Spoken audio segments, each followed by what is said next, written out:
Kabalos pradmenys su daktaru Michaeliu Laitmanu. Sveiki, brangus draugai, mes pradedam mūsų eilinį webinarą. Šiandien labai įdomi tema, kurią jūs išrinkote, tai yra gyvenimas po mirties. Tai yra beveik 2000 prisijungimų, 60 grupė prisijungusių. Borisas Belicarkovskis, Simonas Minarkuras ir daktaras Michaelis Laitmanas veda programą su mumis. Prašom, užduokite tiesioginiam eteryje klausimus, mes iš karto be eilės juos užduosim. Ką aš noriu pasakyti, kad iš mums ateina iš Novosibirsko sveikinimai ir dėkojimai. Sveiki. Ačiū už viską, ką darote. Webinaras tai kai oro gurkšnis. Gerai, kad kai nėra transliacijos tiesiogiai galimybės pasižiūrėti, galiu pažiūrėti įrašą. Labai linkiu tokiam pačiam lygyje nešti šviesą.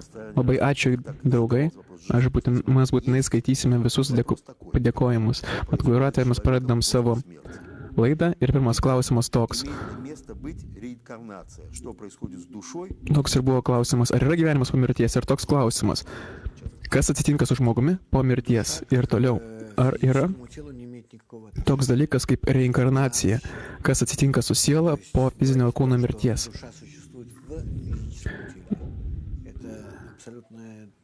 Siela neturi jokio ryšio su fiziniu kūnu. Išvis sakoma, kad siela yra fizinio kūno viduj, tai yra absoliuti klaida.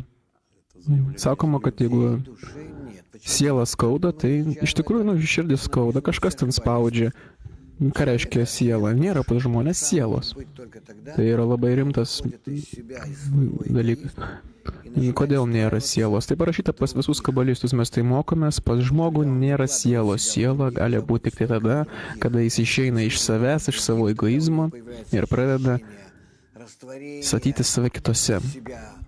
Kada jisai save išduoda kitiems ir rūpinasi tik kitais ir tarnauja tik kitiems, tada pas jį atsiranda pojūtis, kaip jisai ištirpsta žmonijoje. Šis jausmas ištirpimo žmonijoje vadinasi siela. Tai yra atidavimo savybė. Savybė pamilk savo artimą kaip save patį. Tai yra siela. Yra pas žmogui ar nėra, tai pas kiekvieną žmogų gali būti toks klausimas, bet tam jisai turi paprasčiausiai pažiūrėti save, kuo jisai užimtas nuo ryto iki vakaro, kur yra visos jos problemos, kur yra jo rūpesčiai ir ryšį su tuo, jis supras apskritai, kaip toli jisai yra nuo savo sielos atskleidimo. Siela yra kitų tarpe, o ne žmoguje. Žmogus turi išeiti iš savęs į savo sielą. Duotas toks klausimas, kas atsitinka su žmogumi po mirties. O gyvūninis kūnas čia jokio vaidmens nežaidžia. Duota žmogui mūsų gyvenimas tam, kad jis išeitų iš savimeilos į meilę kitiems. Jei jisai įvykdo šią transformaciją, savo aš, savo jausmų, savo minčių, savo baimių ir savo džiaugsmų ir savo norų apskritai viso savęs, tada jisai įgauna sielą. Ir šitam savam ištirpime kitose jis pradeda jausti kitą egzistavimą, naują lygį, naują išmatavimą. Tai vadinasi ateities pasaulis, siela, kūrėjo atskleidimas. O jo kūnas, tuo pačiu, jis aišku turi tai pasiekti jau savo gyvenime, gyvūniniam kūne. Ir tuo atveju jo kūnas leidžia jam įgyvendinti šį perėjimą iš rūpinimuose tik savimi į rūpinimuose tik kitais. Tai nepaprasta metodika, tai nesocialistiška metodika, kaip anksčiau buvo, ar kažkokia filosofija, tai praktiška metodika žmogaus išėjimo iš savo žemiško kūno į dvasinį kūną. bet ir žemiškas kūnas, tai nėra mūsų šitas kūnas, tai yra egoizmas. Iš egoizmo į altruizmą. Kūnas vadinasi egoizmas, taip.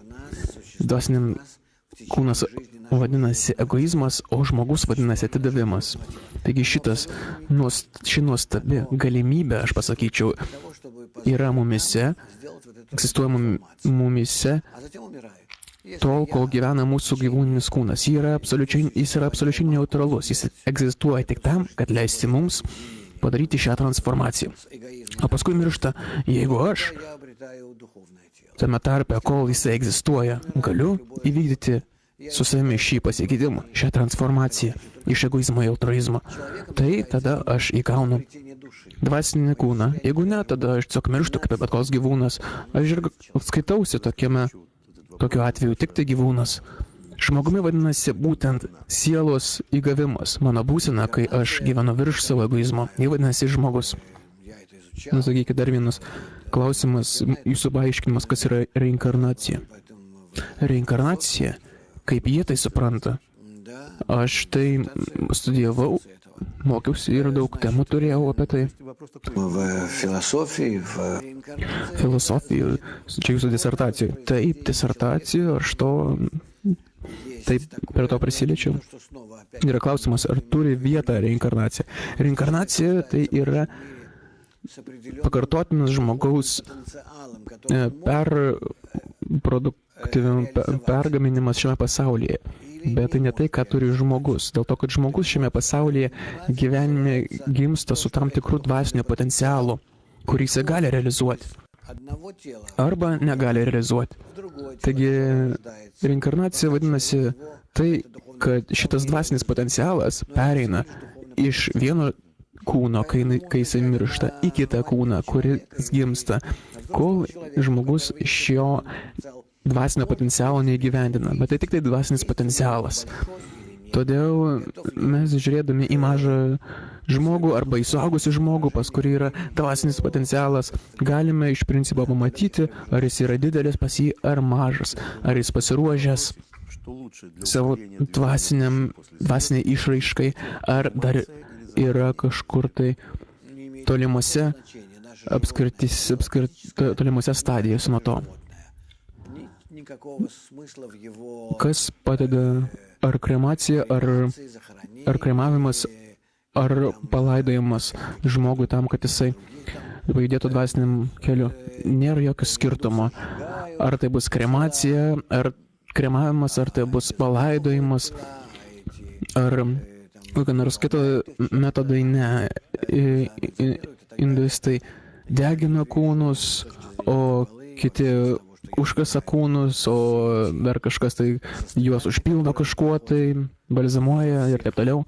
Aš nematau iš kabalos požiūrio ir apskritai iš to, ką aš suprantu, visos šitos būsenos, kurias mes pereiname, visose šitose lygiuose, aš nematau jokios prasmės žiūrėti į mūsų kūną kaip kažką tai ypatingo. Tai tiesiog baltymų masė. Aš atsimenu, kad Abraomo laikais kaulus įdėdavo į indą. Taip, tokiu būdu žmonės laidojo.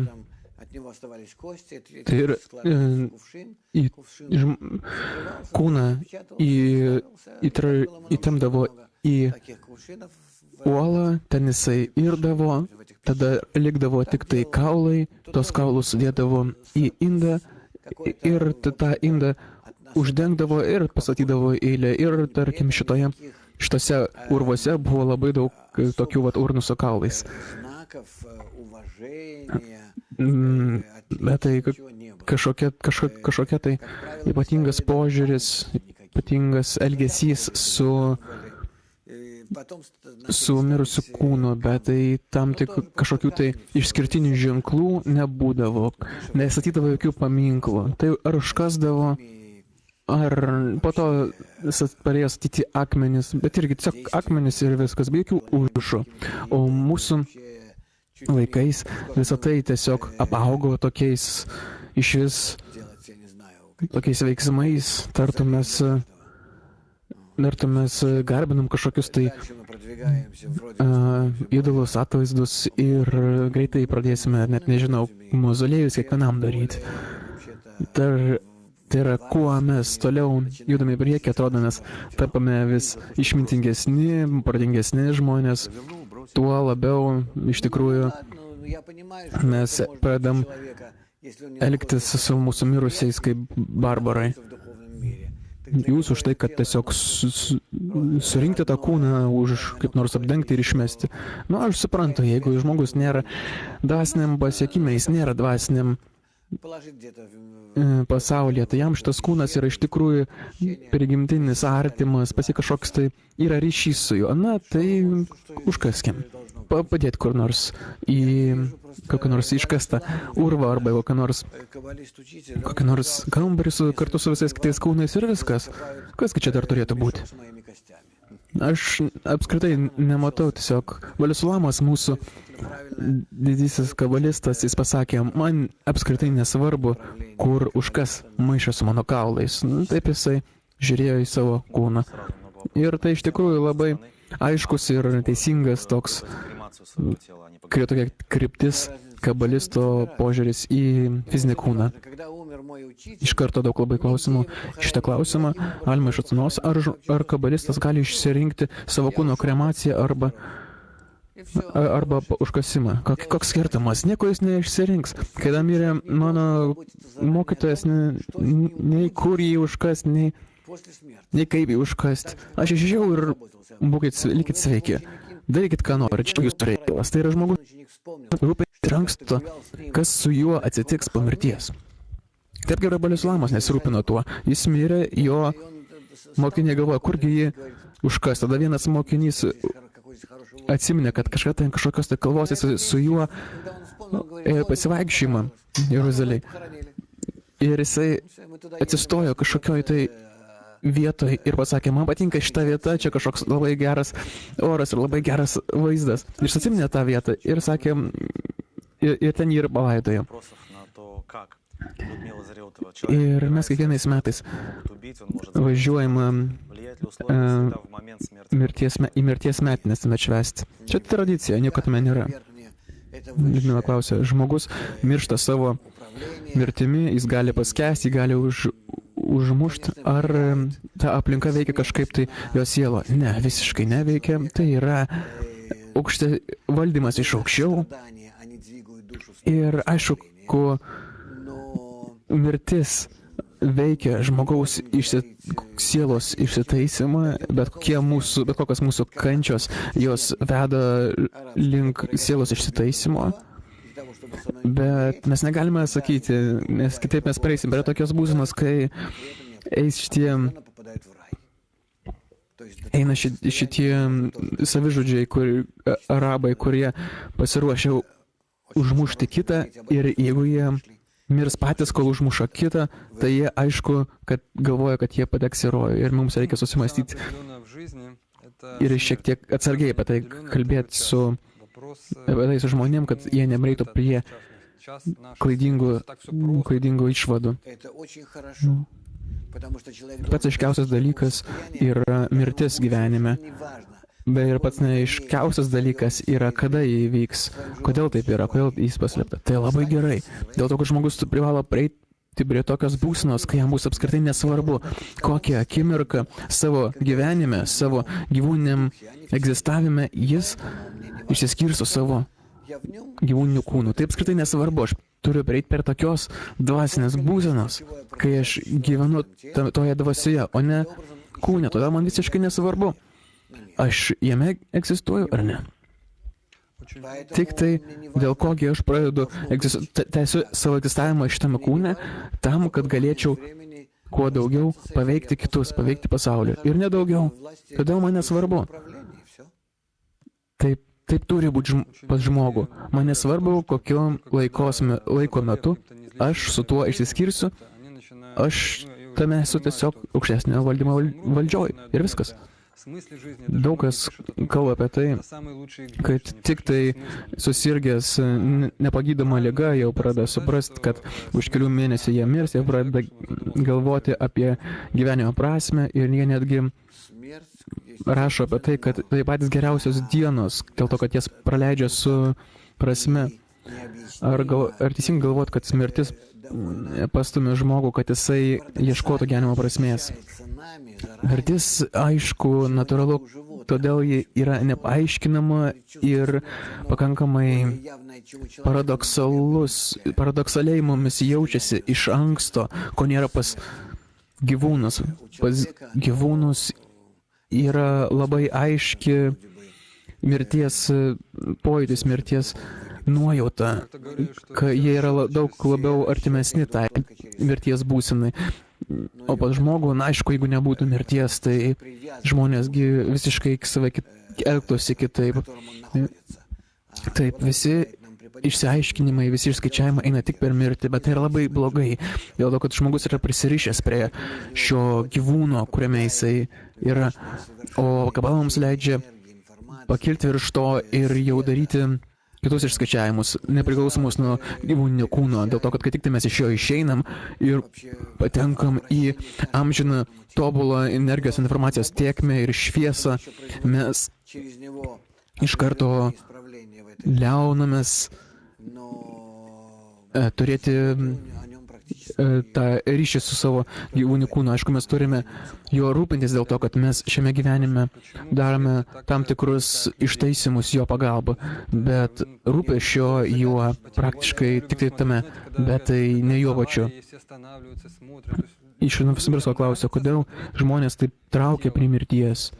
Nėra daugiau nieko. Žinote, kaip televizorių būna kokia nors avarija, visi sustoja, žiūri. Žmonėms tiesiog patinka žiūrėti į negyvą kūną. Yra juk tokia. Tame yra labai didelė paslaptis, kurios negali atskleisti žmogus.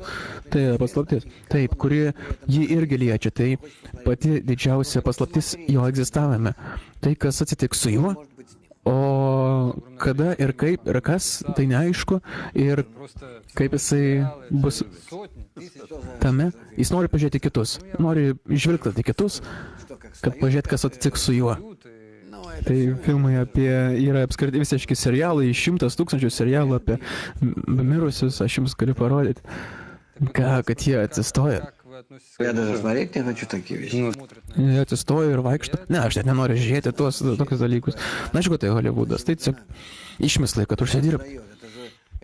Kaip jūs žiūrite tai, kad žmogus žiūri į visą tai, tai kažkiek tai veikia jo, aš nežinau apskritai, tai tokia bjaurybė, kam to reikia, ką tai duoda. Taigi visiškas melas, kliedesys kažkokio tai žmogaus, kurio Holivude, kurio smegenis ištinusios ir sugedusios, sergančios. Aš kalbėjau apie filmus, kuriuos norėjom daryti apie kabalą, ėjom susitikom su žmonėmis ir velniai žino, gali ką tik nori. Jeigu pas tai yra pinigai, jie tau padarys ką tik tai nori. Jeigu pas tave nėra pinigų, bet yra gera idėja, tave irgi priims ir su malonumu išnaudos tą idėją ir viskas, jiems tiesiog neįdomu, jiems nesvarbu. Konkrečiai, jie tai daro tik tam, kad užsidirbti ir daugiau nieko. Ir iš tikrųjų visiškai nesvarbu jiems ką ir kaip, jiems yra gilija, kuris sako, kad galima nuo čia iki čia, o visa kita yra maksimaliai pelnas. Tanja iš Odinsovo klausia, kodėl siela neatsimena praeitų gyvenimų patirtį. Dėl to, kad Tanja, ji neturi absoliučiai jokio ryšio su tais gyvenimais. Siela tai yra tai, ką mes įdedam į kitus ir mes esame kitose. Mes jaučiame kitais. Amžiną būseną jau būdami šitame gyvenime ir šitam kūne. Ir mes to užsiimame paskutiniu metu labai aiškinamės stipriai ir giliai šitos sielos struktūrą. 10 sferų tai yra duša. Tai yra siela, sielos struktūra, kaip ją surinkti, kaip ją atgaivinti tartum. Tai yra kad šita sielos struktūra taptų tokia tarp savęs. Vienas kitą papildami iš 10, tarkim, žmonių, kurie sėdė kartu ir kurie nori bendrai kartu sukurti tokį tarpusavio santykį, tarpusavio, kad jie tame susilietų, kad nebūtų kiekvienas tenais tik kaip mažas egoistas, bet visi išeitų iš savęs, vat kaip aš išeinu iš savęs, iš tuos 9 savo draugus ir kiekvienas iš jų lygiai tokiu pačiu būdu tarp mūsų pradeda organizuotis tinklas, ryšių tinklas tarp mūsų ir šitame ryšių tinkle mes pradedam jaustis save, kad mes esame ten. Tai ir yra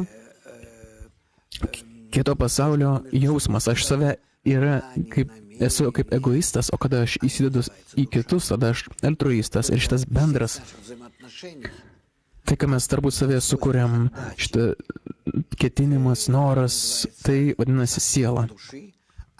Tik tai mūsų tarpusavio ryšių tinklas atidavimo savybėse, jis vadinasi sielos indu, o tai, kas jis atskleidžia ten, vadinasi tam tikra šviesos forma, kuri vadinasi kūrėjas.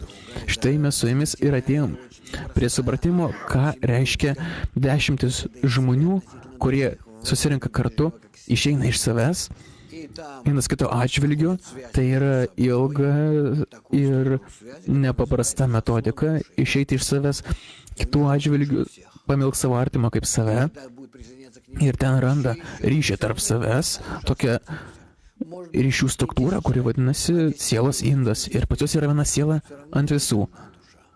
Visiems viena siela. Ir kada prisijungs dar žmonių, tai vis tiek bus viena siela visiems. Gali būti ne 10 žmonių, o 10 milijonų arba 10 milijardų. Vis tiek bus viena siela visiems. Taip kad, štai ir viskas, tarkim. Tame ir reikia būti. To reikia ieškoti ir tai yra mūsų užduotis. O kai jūs kalbėjote, tarkim, kai vyksta kūno pamaina, tartum pakeisti marškinius sielai. Kodėl mes neatsiminam šitų marškinių buvusio praeitų gyvenimų? Dėl to, kad jos yra žemiškos, kokie ryšiai tas turi su dvasingumu. O yra kiti žmonės, kurie atsimena savo praeitus gyvenimus. O ko jis buvo, šunim? Ne, tarkim, arba karalium. Aš atsimenu labai daug girdėjau tai iš kitų žmonių, ypatingai iš moterų, kad jos buvo karalienės, arba vyrai sako, kad jie buvo faraono sargai, toliau. Labai dažnai užsiduoda klausimas, nuo ko priklauso skirtingų žmonių gyvenimo trukmė. Nes labai įvairiai miršta. Dėl to, kad ar tai susijęs su tuo, kad sielos tinkamos ištaisyti, ar netinkamos ištaisyti, ką paima anksčiau ir ką paima vėliau. Taip, aš galiu pasakyti, kad tai susijęs su sielų apyvarta. Nieko nėra jokio ryšio su tuo, kas yra žmogus. Tu gali būti ir geras, tu gali būti ir žudikas, egoistinė prasme. Tai neturi jokios reikšmės. Visas išskaičiavimas yra nustatytas tik tai pagal tai, kad sistemą privesti optimaliausiu būdu prie pilno išsitaisimo. Todėl kalbama tik tai apie sielas, apie žmogaus realizaciją sieloje, o kūnas jam duotas tam, kad jisai savo laisvų pasirinkimų įdėtų save į šią sielą, tai yra į vidinį ryšį su kitais, į pilną atidavimą ir meilę. Jeigu jis tai gali padaryti, jisai savį randa sielą ir tada su juo skaičiavimas kiekvieną kartą atitinkamai su jo būsena kiekvieną momentą. Ir jeigu jisai randa tą sielą, aišku, kad jam duoda tam tikrą laiko tarpą, kad jisai įsitrauktų į sociumą, galbūt netgi į dvasinį pasaulį. Jeigu ne, tai atima iš jo tą pasirinkimą ir jisai į kitą ratą. Bus kitos galimybės, kitos aplinkybės ir praktiškai ta pati jo siela, tas pats dvasinis genas, jis išsireikš įsikūnys, bet jau kitame apvalkale, su kitais duomenimis, kitoje aplinkoje ir tuos jam realizuoti šią misiją. Labai daug klausimų šią temą, kaip veikia mūsų gyvenimas, kaip mūsų praeitį gyvenimai veikia mūsų dabartinį gyvenimą ir ar galima gauti atmintį iš praeitų gyvenimų. Nėra nieko panašaus, neužsimykite tuo. Nėra jokių praeitų gyvenimų. Viskas akumuliuojasi sieloje. Šitam dvasiniam gene pradėkite jį su juo dirbti ir visus, kad ten atsiras. Nėra jokiose mūsų žemiškose pasivertimuose, jokiose istorijose žemiškose jūs nieko nerasit. Nėra jokios prasmės tuo užsiimti ir savęs neprilyginkit faraonams, kurie save kremavo ir taip toliau. Tai neduoda jokio apskritai, jokios prasmės.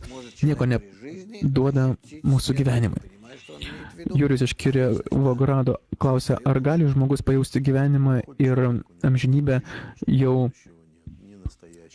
šiame gyvenime. Aš nesuprantu, ką jisai turi omeny, kai sako, ar jisai gali mūsų gyvendamas pajusti mirtį, bet tai amžinybė taip. Žmogus eina į būseną, kad nėra nei dabarties, nei ateities. Kokia tai mirtis? Tai tiesiog ir psichologinė būsena. Reikia arba parūkyti žolytės, arba nueiti pas psichologą, kągi aš galėjom patarti. Tai yra, išeina taip, kad gamta yra, tarkim, 8 milijardai žmonių ir pastovi kaip ir mūsų kūne, 10 tūkstančių ląstelių numiršta ir vėl gimsta, taip maždaug, kurie jisai prižiūri į visą žmonijos sociumą. Ir iš to turi išaugti žmogus, apskritai nėra jokių kitų išskaičiavimų, jokių daugiau, jokių. Ir užduoda tokį klausimą, kai miršta artimi žmonės, mes tai labai sunkiai pernešam. Tai labai natūralu. O kai dvasiniam pasaulyje miršta artimi žmonės, tai irgi sunku. Aš kai aš atėjau pas savo mokytoją, po kurio laiko mirė motina 3 jo mokinių. Tai buvo 3 broliai ir pačios mirė motina. Ir staiga atėjo vakare, sako, jinai šiandien mirė, reiškia, jie sėdi namie, kaip ir priimta sėdėti ir gedėti. Sako, ateik pas juos ir patikrinti. Yra tokia tradicija, jeigu kažkokiam tai name mirė kažkoks žmogus, reikia ateiti į tą namą ir išreikšti savo apgailestavimus. Ir aš atėjau išreikšti apgailestavimus, aš sėdžiu ir jie savo ramiai tarpusavę kalbėjo, tartum, taigi jau visų 3 motina, jų 3 sūnų ir jie žmonės inteligentiški tokie, ne kažkokie tai marbarai ar laukiniai. Aš buvau tuo labai nustebintas. Kabalistai, kurie gimė pas Valesulamo mokinį, tai yra, jie jau gimė kaip kabalistinės šeimos sūnus, ar supranti? Ir nuo pirmų savo dienų buvo tame, šitoj aplinkoje, šitoj visuomeniai. Ir tik po to aš tai supratau, už kurio laiko, kad iš tikrųjų toks požiūris yra į gyvenimą, į mirtį. Kad tai viskas neturėtų būti mumis taip suprantama. Kodėl mes tai suprantam šitą mūsų laikiną, smulkų, apgailėtiną egzistavimą, kuris yra visas tik tame, kad bėgti nuo kančios. Kodėl mes priimam jį kaip tokiu ypatingu? Kasgi jame yra? Juk tai nieko daugiau kaip paprasčiausiai kiekvieną sekundę aš bandau save pastatyti į pačią patogiausią pozą ar būseną, kad kuo mažiau kentėti. Ir tame yra visas gyvenimas. Kamgi aš turiu kentėti, kad žmonės iš to, kodėl aš turiu kentėti, kad žmonės iš to išeina? Tai yra daugiau nieko nėra iš to. Tai reiškia, kad aš neturiu jokio kito geresnės pasirinkimo, geresnės galimybės, aš pasirenku kentėti. Kad pas mus yra toks gyvūninė baimė šitą mažiuką dalyką prarasti. Tai yra miražas.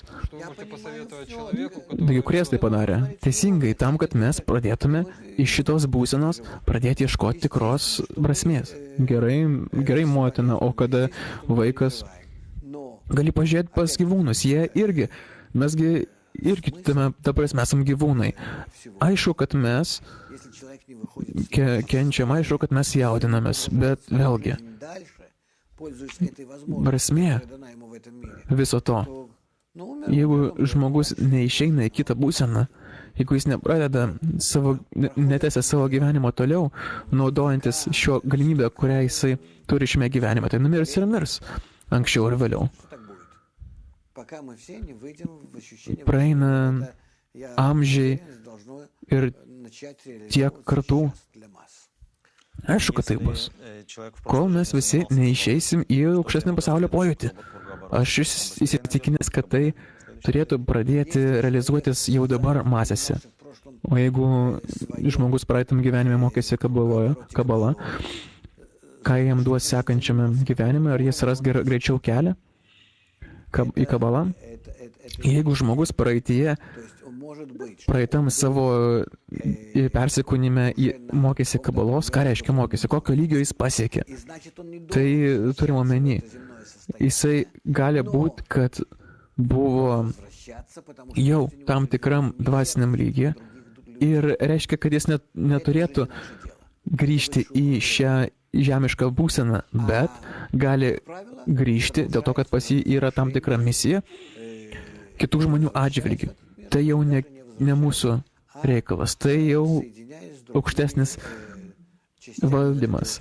O kaip taisyklė, jis pradeda tęsia savo kilimą arba grįždamas į šį pasaulį arba negrįždamas, o jungdamasis su kitom dalelėm šitoje sistemoje. Ar jis gali pasirūpinti tuo, kad negrįžtų atgal? Ne.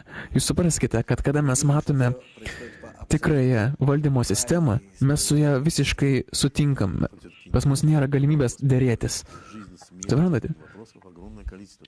Mes matome, kad viskas vyksta teisingai ir kad viskas pagal sistemą. Yra labai daug klausimų apie mirtį, apie gyvenimą. Jie nieko nevadės. Aš pasiruošęs su jumis jau šią valandą sėdėti šitą temą, bet aš norėčiau, kad žmonės galiausiai mus suprastų. Mūsų gyvenimas turi prasmę tik tai tam, kad išeiti į aukštesnį lygį. Į kitą laiptelę, pakilti link jo, pasiekti amžinybės ir tobulumo jau šiame gyvenime. Ir tada, kai jūs pradėsite pasieksite šios būsenos, jūs pamatysite, kiek jisai neįmanoma jo palyginti su šiandieniniu mūsų jausmu. Tai pirma, o antra, kad mūsų gyvenimas apskritai, jis tik atrodantis mums, jis vaiduokliškas. Jis taip vadinasi pasaulis, nuo žodžio olam, nuo žodžio ivrito kalbam, nuo žodžio alama, tai yra paslėptis. Mūsų gyvenimas egzistuoja tik tai dėl paslėpties, tai yra uždengia tikrą paveikslą ir yra kažkas šešėlyje. Ir jis neegzistuoja, yra tikras pasaulis, yra šešėlis ir kažkas tai, kas jį uždengia, tai yra jis neegzistuoja. Kai tik tai mes išsitaisom, mums jau nebereikalinga šitą būseną, kuria vadinasi mūsų žemiškas gyvenimas.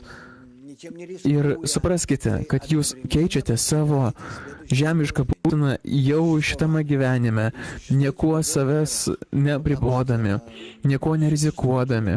Jūs tuo pačiu metu pasiekėte sekantį egzistavimo laiptelį ir egzistuojate abiejose pasauliuose, kol jūsų kūnas egzistuoja, gyvena, o paskui jūs žiūrite jį, kaip jis miršta ramiai ir jūs esate tik tai kitam pasaulyje. Kaip ir sakė mano mokytojas Arbašas, kai jo klausė apie mirtį, jis sakė, kad kaip ir šitie marškiniai, kuriuos tu dabar užsidedi, tu vakare juos nusiemi ir išmeti juos plauti. Taip pat tu išmeti plauti ir savo kūną. Jis atrado tokį vaikišką pavyzdį. Todėl nėra nieko baisaus, nereikia savo nieko baisaus įsivaizduoti ir iš tikrųjų Taip. Čia gali galbūt priveda prie išvado Andrėjus iš Tūlos. Jeigu kabalistas įgavo sielą ir pradeda dirbti su savo išsitaisymu ir kažką tai miršta jo kūnas, kas atsitinka. Nieko neatsitinka, kažką tai miršta kūnas, yra sistema, yra programa ir nieko be reikalo neatsitinka. Kažkokiu tai momentu pagal užduotą programą, kurioje yra visi kūnai, visos sielos, visa sistema ištaisyma, visi laikai ir jo kūnas miršta ir taip toliau. Ir jisai tęsia toliau nuo to laiko, kai jisai baigia į savo ištaisymą ar toliau. Ne nuo tada, o nuo kito laiptelio vis aukščiau dėl to, kad jis įvedė savo ištaisymą į bendrą sistemą, kol jį juda ir įsijungia ją. Vis tiek siela reikalauja materialaus pasaulio ir įmanoma be materialaus pasaulio save taisyti. Aš negaliu jums dabar to paaiškinti. Yra tam tikri atvejai, kai siela turi įsikūnyti šiame kūne specialiai ir dėl savęs, bet dar labiau dėl kitų. Tai yra žmonės, kurie ateina į mūsų pasaulį dėl to, kad jų to reikia jiems, bet dėl to, kad kitiems reikia jo, bet iš esmės siela kyla iš laiptelio į laiptelį, ateities pasaulį, nebūtinai iš tam gyvūniniam kūne. Štai klausimai. Duokit, tegul. Norėjo labai daug. Jo labai daug. Tiesiog geografija labai didelė iš tų klausimų yra. Vladimiras ir Blagovešinas sako, mes kalbėjome apie marškinių pakeitimą, kaip kabalistas jaučia vystimasi gimdos viduje ir išėjimą iš jos ir kaip jis jaučia savo gyvenimą pirmais gyvenimo metais. Kabalistas. Iš tikrųjų mes jį jaučiame, mes jame egzistuojam. Jūs dar atsiminsite savo ir pajausite savo egzistavimą gimdoje ir pačius pirmus savo dienas, pačius pirmus metus, jie dar pereis per jūs, šitą meilę, kuri buvo. Taip, ne tik tai meilė, jūsų įspūdžius nuo gyvenimo, kai atrodė, kad jūs net nesupratot, kur esate. Iš tikrųjų, pas jūs bus labai aiškus įsivaizdavimas to, kas taip ir pasaulis aplink jūs ir jūsų šitas suvokimo aparatas. Tai priims, jį pagaus, bet nuo jūsų pačių tai bus paslėpta. Tai labai įdomu. Dar įdomus klausimas. Natalija iš Taškento sako, sveiki, kas bus su materialiu pasauliu po to, kai visos sielos susijungs su kūrėju? Kuo taps mūsų Žemės planeta? Ar bus pinigai, bankai ir dangoraižiai? Nieko nebus mūsų pasaulyje. Mūsų pasaulis baigs egzistuoti dėl to, kad jis egzistuoja tik tai mūsų iliuzija. Jis niekur neegzistuoja. Visa tai, kas atrodo kaip akmuo ar medis, visa tai egzistuoja tik tai mūsų jausmuose, pojūčiuose ir nedaugiau.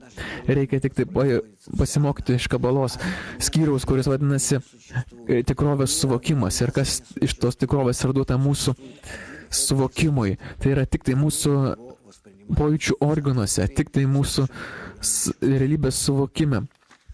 Pasaulio mumise neegzistuoja. Yra tik ta viena bendra šviesa ir mes ją priimam atitinkamai su mūsų pojūčių organais. Ir iš Maskvos tokia pretenzija visiškai nesuprantama. Kabaloje nesvarbu, kaip jisai gyvena savo gyvenimą, ar jisai kenkia visuomenį, ar padeda. Tai kaip gali tarp žudikų ir blogų žmonių būti tarpusavio santykiai tokie, kad tarpusavio laidavimas ir meilė. Nejaugi aš taip save išreiškiau.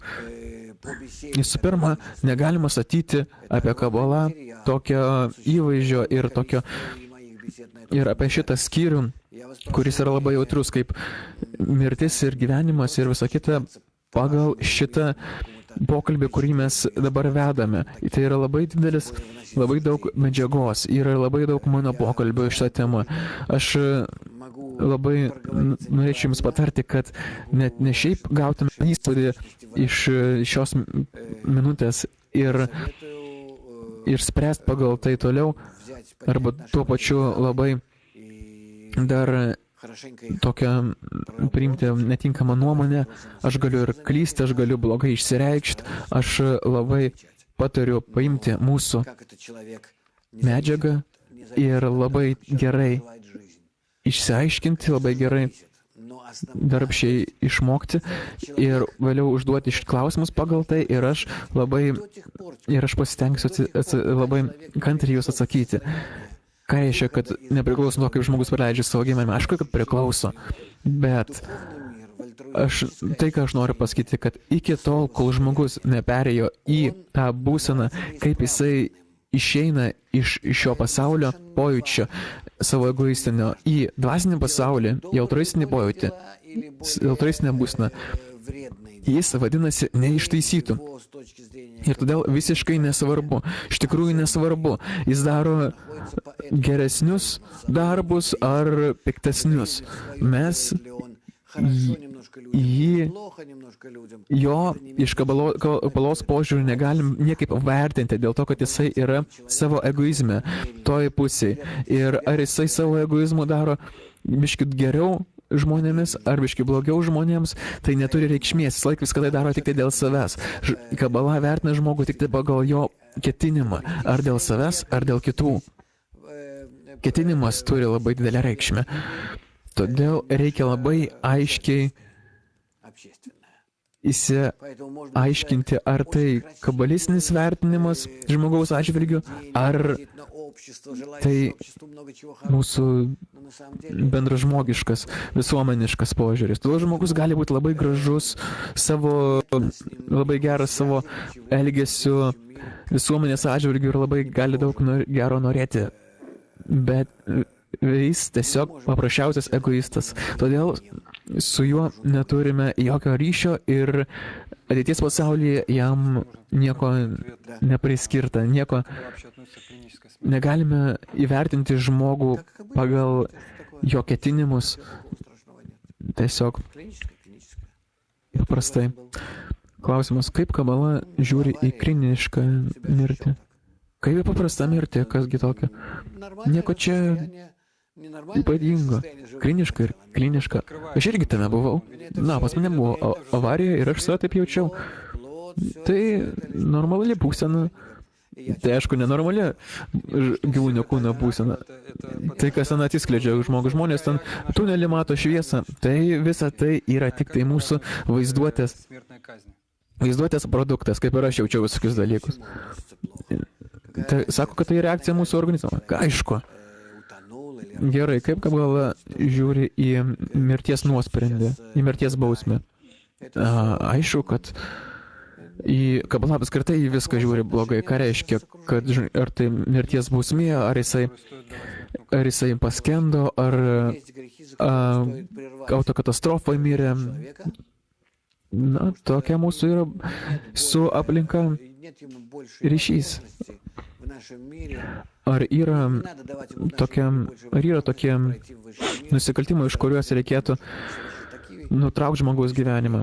Ar dėl to, kad žmogui nereikia žmogui suteikti jokios galimybės gyventi, kadangi jis prieš savo egoizmą, prieš žmonės suteikė žmonėms tokias kančias ir tokias nuodėmes padarė, tai nėra jokios reikšmės leisti jam toliau gyventi. Todėl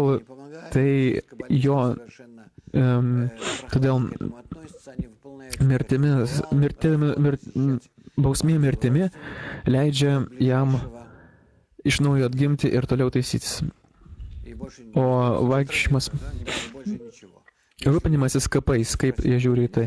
Tai kaip ritualas, tai nieko neduoda dvasingumui. Tai tiesiog tradicija. Taip, ir daugiau nieko.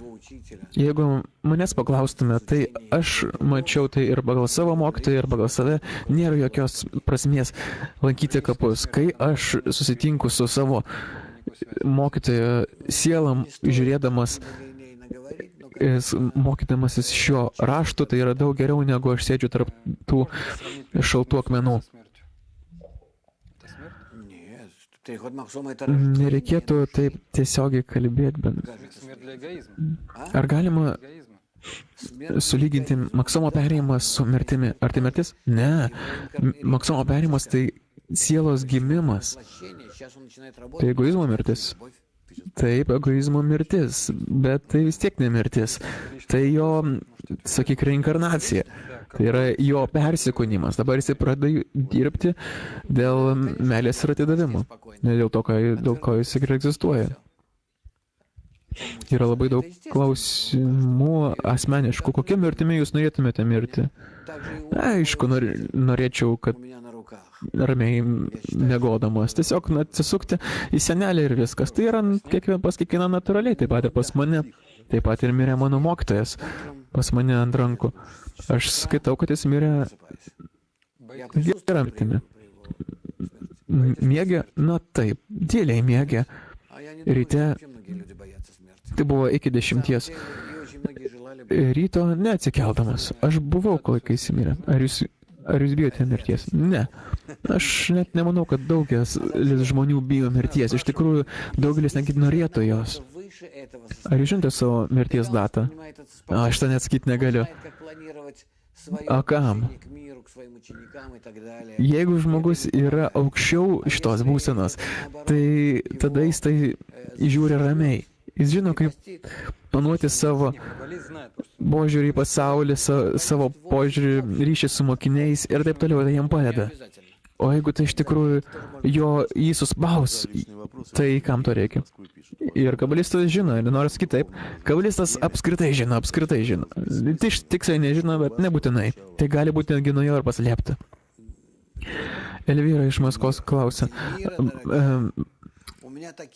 ar buvo jūsų dvasiniam kelyje tokių etapų, kai atrodė, kad viskas yra beprasmiška ir kas jūs pritraukdavo atgal prie kelio? Elvyra, brangioji, pas ne šitos būsenos būna kiekvieną dieną. Viskas.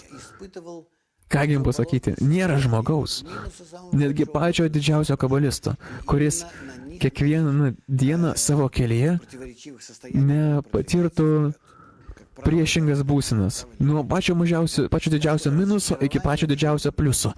Ir būtent naudodamasis šitomis priešingomis būsenomis, jis eina į priekį, kaip kairė ir dešinė linija. Tai yra nusivylimas savo darbu, savo gyvenimu, savo misija, visko, kas yra tavo gyvenime, tai yra natūralu ir tai yra būtina. Kitaip jūs negalėsite nuo jo atsispirti ir pakilti dar aukščiau.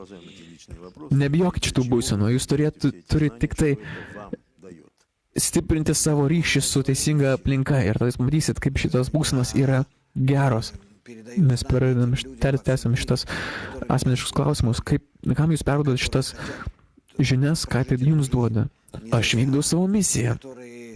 Aš perduodu žinias šitiems žmonėms visam pasauliu, kurie manęs klauso, kurie nori išgyventi šitą gyvenimą ne veltui, kurie kabalistiniuose šaltiniuose kažką žino, jie mato, kad tai yra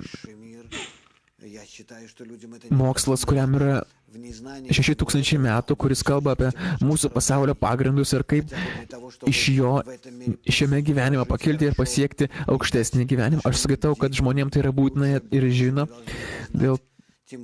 Jeigu žinot, kad šitam žinojime randat šaltinį visų mūsų kančios, tam, kad išgyventi šitam pasauliu ir duoti geresnę ateitį mūsų vaikams, mums turi žinot. Ir kad žmogus galėtų egzistuoti šiame pasaulyje ir tuo pačiu egzistuoti aukštesnėme amžinam gyvenime. Jisai turi žinoti, aš bent jau nešu žmonėms išsilaisvinimą iš kančios. Ir aš tame jaučiu savo misiją ir aš džiaugiuosi, kad pas mane yra tokia galimybė. Aš labai džiaugiuosi savo gyvenimu, kad yra tai. Ir tuo pačiu aš aišku ir išgyvenu labai daug ir užjaučiu ir matau, kaip pasaulis kenčia, kas jame vyksta kiekvieną dieną. Tai yra, kaip dažniausiai ir yra. Kuo daugiau žmogus mato, tuo daugiau jis yra išvystęs. Svarbiausia, kad kuo labiau jisai mato, kad žmogus galėtų būti kitoks, bet jis nėra toks. Ir visi gali bendrai džiaugtis ir mėgautis, bet vietoj to jie vienas kitą naikina ir kenčia nuo to. Tai aišku, kad visą tai jaučiama kaip didelis kančios asmeninės, bet vis tiek juk reikia kažką daryti. Tam, kad žmogui duoti, kiekvienam žmogui duoti galimybę vis dėlto pakeisti per save pasaulį. Aš galiu užduoti klausimų, jie parašyti ne tai, kad iš smalsumo, bet iš kančios. Ir pas mane yra 29 metų sūnus, pas jį diagnozė autizmas ir 7 metai. Kodėl žmonės ateina šitie tokie žmonės, pirma, o antra, kaip toks žmogus gali pasiekti aukštesnę šviesą, jeigu jis negali nei skaityti, nei kalbėti. Mes turime rūpintis šitais žmonėmis, mylim juos ar nemylim, jie mums artimi ar neartimi. Ir visuomenė turėtų paimti savo tokią prievolę dirbti su tokiamis žmonėmis, jokių būdų negalima jų palikti. Ir tame yra labai didelis sielos išsitaisimas, dėl to, kad pas žmogų yra apskritai atimtas tokioje būsenoje laisvas pasirinkimas, jis aišku negali taisyti savęs, bet tai už jį daro aukštesnioji sistema. Ir todėl žmonės tokie mūsų pasaulyje yra irgi būtini. Tai yra išteisimas jų tėvams, ne tik tai tėvams, bet visiems pasaulyje. Svetlana klausia, ką kalba apie savižudybę. Yra mama, kurioje neturi vienos kojos. Jeigu neturės jokios kojos, jis nusižudys. Aš duočiau mamai tam tikrą dalį kabalos, aš nežinau, kiek jai metų, aš duočiau jai dalį kabalos, kurią ją skaitytų, mokytųsi ir pamatytų, kaip tai ją kelia. Tai aš galiu pasiūlyti visiems bet kam. Jūs neįsivaizduojate, kaip šitoj metodikoje, šitam moksle yra daug šviesos, jėgos ir užsipildymo ir sveikatos. Aš pasiūlyčiau aukštesnio pasaulio pasiekimo. Taip, mano knyga aukštesnio pasaulio pasiekimo. Prašom. Ką jūs pasiūlytumėte pasakyti vaikams apie mirtį, kai jie klausia? Taip, aišku, kad vaikai klausia. Pas vaikus apskritai yra labai didelis potraukis atskleisti šitos klausimus apie gyvenimą ir mirtį. Aš patariu,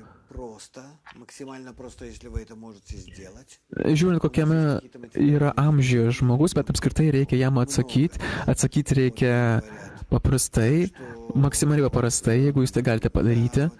Pas mus yra pas mus yra medžiagos vaikams šitą temą daug. Man dabar sako, yra Suljanovo knygos ir štai yra knygos rusų kalba ir jų daug. Aš jums siūlau išmokti iš ten, kaip kalbėti su vaikais. Ir jūs galite duoti savo vaikui labai ramų ir labai daug pasitikėjimo požiūrį šitą pasaulį ir tuo pačiu būdu jis prieis ir prie aukštesnio pasaulio pasiekimo. Kaip jūs ir kūnu jį pagimdėt, taip jūs galėsite pagimdyti jį ir dvasiškai. Jūs galite eiti į saitą ir pažiūrėti. O kokiams aplinkybėmis žmogus gali mirti, atiduoti savo gyvenimą už kitą žmogų? Ar yra tokios situacijos, kurios skaitosi teisingos? Kad aš žinau, kad žmogus turi savo gyvenimą saugoti. Yra labai daug medžiagos aplink šitą temą, kaip ir du žmonės eina dykumoje, yra tik tai viena porcija vandens, jeigu abu jie gers, tada abu mirs. Bet jeigu vienas išgers, tai jisai pareis prie tikslo, o kitas mirs. Tai kaip jie turėtų pasidalinti savo iš tuo vandeniu? Yra labai aiškus įstatymai, netgi iki tokios būsenos. Ir aš apie tai nekalbėsiu, tai reikia mokytis. Klausimas toks. Aišku, iš moters. Vyrai pereina persikūnijimus. Tanė iš Samaro sako, o moteris, ką ne, ar ji turi sielą ar ne? Ne, yra moterų sielos labai aiškiai, taip pat kaip ir vyrai. Yra moteriškos sielos, jos irgi pereina savo išsitaisimus, pakilimus, persikūnijimus. Taigi, nieko tame nėra įspūdingo, aš nesuprantu, kodėl apskritai yra metodikos, skirtingos metodikos vyriškų ir moteriškų sielų ištaisimo, bet tai skirtumas yra tik tame, kad mūsų fiziologinis egzistavimas yra kitoks. Kaip ir mūsų fiziologinis kitoks, taip ir dvasiniam pasauliu mes praeinam kitokius būsenas. Pas vyrą yra, tarkim, savo tipo, o pas moteris yra savo tipo. Kaip ir gyvenimuose, psichologija yra požiūris į gyvenimą ir jo suvokimas pas vyrus yra kitoks negu pas moteris.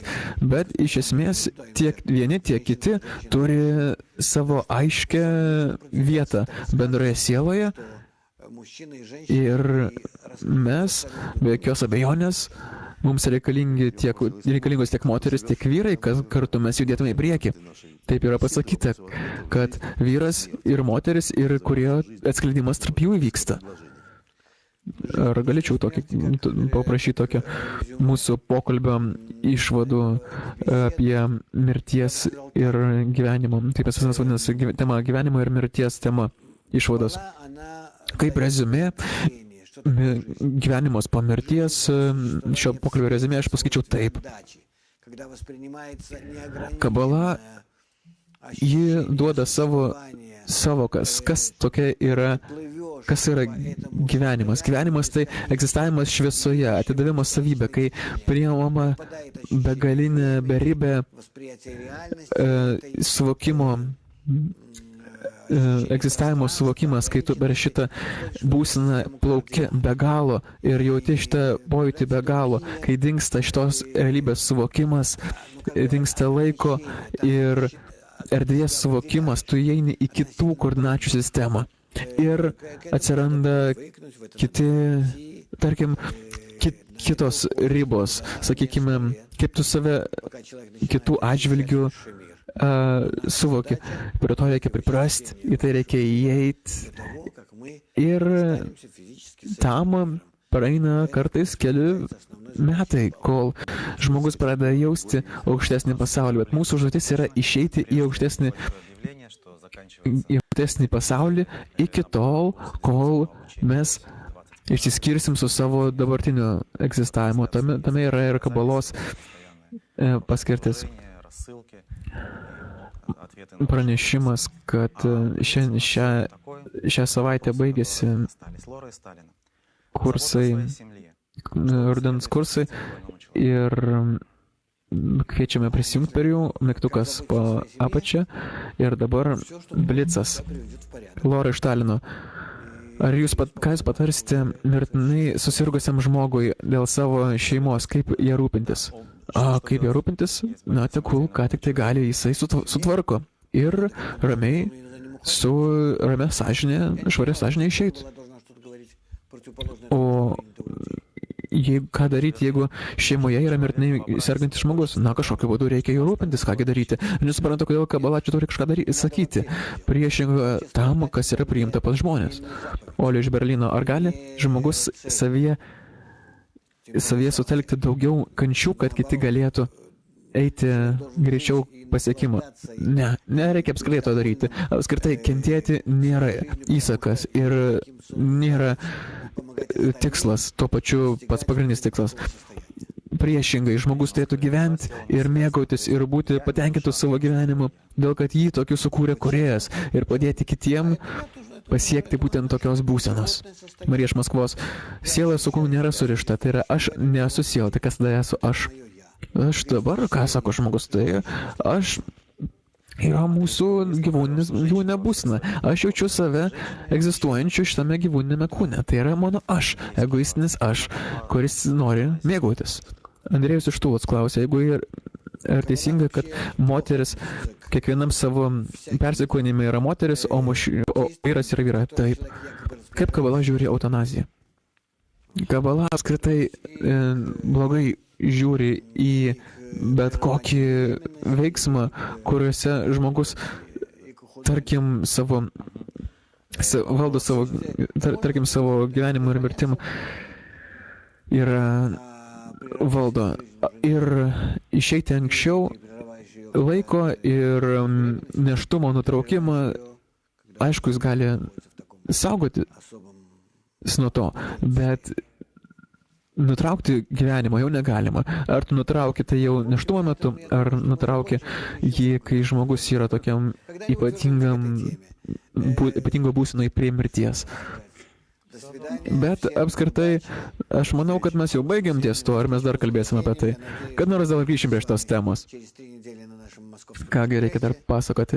Iki visiems sėkmės, iki susitikimo sekmadieniais. Iki susitikimo sekmadieniais, aš tikiuosi, kad po 3 savaičių mes sutiksime Maskvos kongresą. Siųskite savo laiškus ir klausimus. Aš manau, kad mes kartu su jumis užsiimsime labai rimtomis temomis, pagal jūsų norus, išsirinkite, aš jūsų paslaugoms, visiems ko geriausia, visus apkabinu, sėkmės ir meilės. Iki.